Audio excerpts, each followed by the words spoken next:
Palabas tayo ng ano ngayon, accommodation.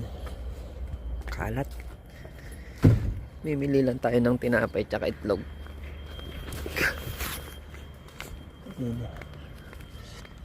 Hindi mo malaman kung aaraw o uulan eh. Inilaban ko, nabasa tuloy kahapon.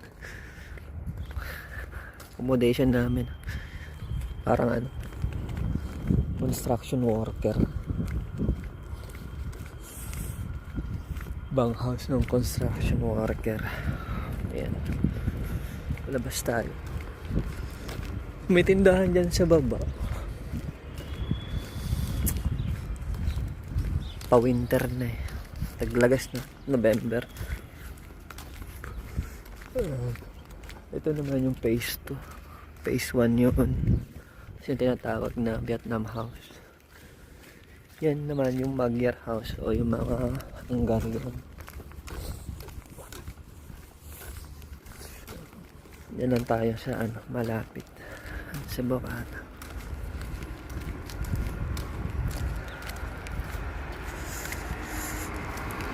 Bili lang tayo ng ano,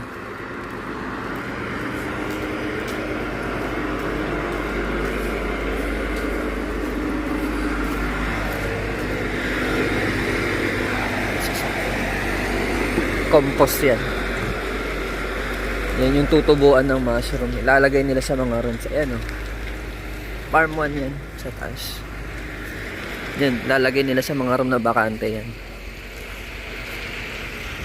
Yan naman yung kanin na ano, yun yung kanin. Yung puti na yun. Tapos ito yung tindahan. Sa baba lang. Ayan.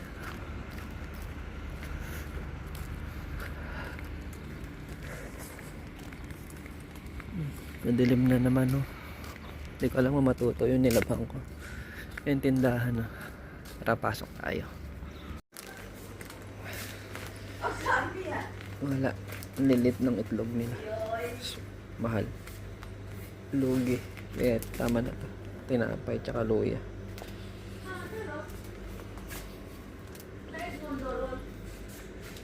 Wala na naman tayo.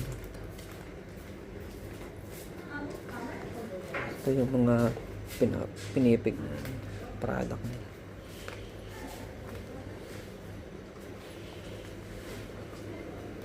Yan, mga product namin dito yan. Ginagawa sa kaning yan. Kasi ito yung mga pinipig namin. Yan yan. Oyster, yung brown, button mushroom. Sila rin may-ari dito, yung may-ari ng